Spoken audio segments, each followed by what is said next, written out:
Hi, I'm Rabbi Yisrael Bernath, and welcome to my Daily Torah Thoughts.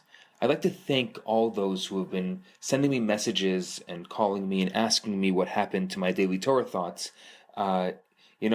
Sitting here every morning talking into a voice recorder, you forget sometimes there's actually people on the other side who miss it, and it's meaningful to them. So thank you for listening, and thank you for your comments.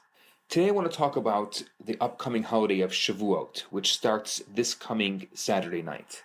There's an argument that I hear often. People say to me that they can't accept more Judaism in their lives because they weren't born into it. Their parents didn't practice, they didn't attend Jewish school, they weren't paying attention during their religious afternoon class. Maybe they can't read Hebrew. They never really felt comfortable in synagogue. And they're sorry, but it's definitely too late to start now. My question is that true? There have been tens of thousands of people over the past few decades, men and women who weren't born into religious families, who have chosen to become a little more observant or take on a new mitzvah or become a little more religiously inclined. We all have the free choice to change and the ability to succeed. I agree that it may be harder to pick up a new language or adopt new rituals as the years go on, but it definitely can be done if you want it enough. I'm always in awe of people who convert to Judaism. I've had the great pleasure and privilege to help a number of people who were converting to Judaism along their path, and I'm always inspired by them. These people weren't born Jewish, and they have taken this incredible step of transforming their lives and casting their lot in with ours. And we welcome them, and we admire them, and we love them. If you think about it, Shavuot is the festival where we celebrate this capacity to adopt Judaism and commit ourselves closer to God. The men and women clustered around Mount Sinai. They didn't really know what they were getting themselves into, but they were willing to find out. Right then and there, they chose God, and they promised to spend the rest of their lives changing, learning, and practicing until they got it right. It's not easy, but it's worth it. On the holiday of Shavuot, we all promise to convert. It makes no difference where we've come from. The real question is, where are we headed? When Moses climbed the mountain to receive God's commands to his new nation, God instructed him to say to the house of Jacob, and tell the children of Israel.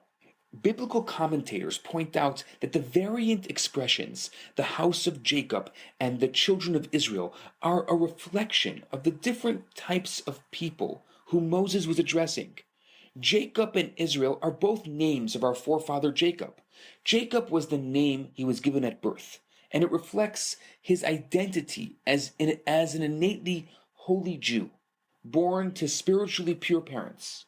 Israel is the name that he received when, as an adult, he demonstrated the courage and the maturity to struggle against adversity and independently choose to transform himself. The house of Jacob is a reference to our birthplace. We don't get to pick our parents, and we have done nothing to deserve the treasures into which we're born. The children of Israel, by contrast, describes us as the adults that we've become. We choose our own paths in life, and we deserve the rewards that we've personally earned. God was instructing Moses to speak on both levels and tailor his message to every stage in the journey of life. I think God is speaking to all of us all the time, no matter what we've been doing until now. We can and we must do better in the future. The training we've received to date and the legacy we inherited from our parents, from our teachers, they're useful only if we utilize them to better ourselves and better the future. We are all born holy, and in the same time, we all must improve further. There are two parts of Shavuot I want to tell you about. One is going to be this Saturday night, when we stay up traditionally all night. We won't do it here, but traditionally all night, and we study Torah in order to remember the time when the Jewish people fell asleep before the Sinai experience. So we stay up in anticipation for this great experience. We're going to be having a special program here called 10 Talks. It's going to be from 10 to 12 on Saturday night. Please join us. And then Sunday morning, it is a special mitzvah for every man, woman, and child to come to the synagogue and hear the 10 Commandments. We're going to be having a special program here from 10 in the morning until 1. It's going to be a special program for the kids, for the men, and then another program for the women. I invite you to come gather with us this Shavuot and hear the 10 Commandments and receive the Torah anew. Let us be truly grateful for the gifts we've received in the past, and let us promise to transform ourselves into the people that God wishes us to become, and thus earn the reward that God is confident we deserve. I'm Rabbi Yisrael Bernath. Have a fantastic holiday and Shabbat Shalom.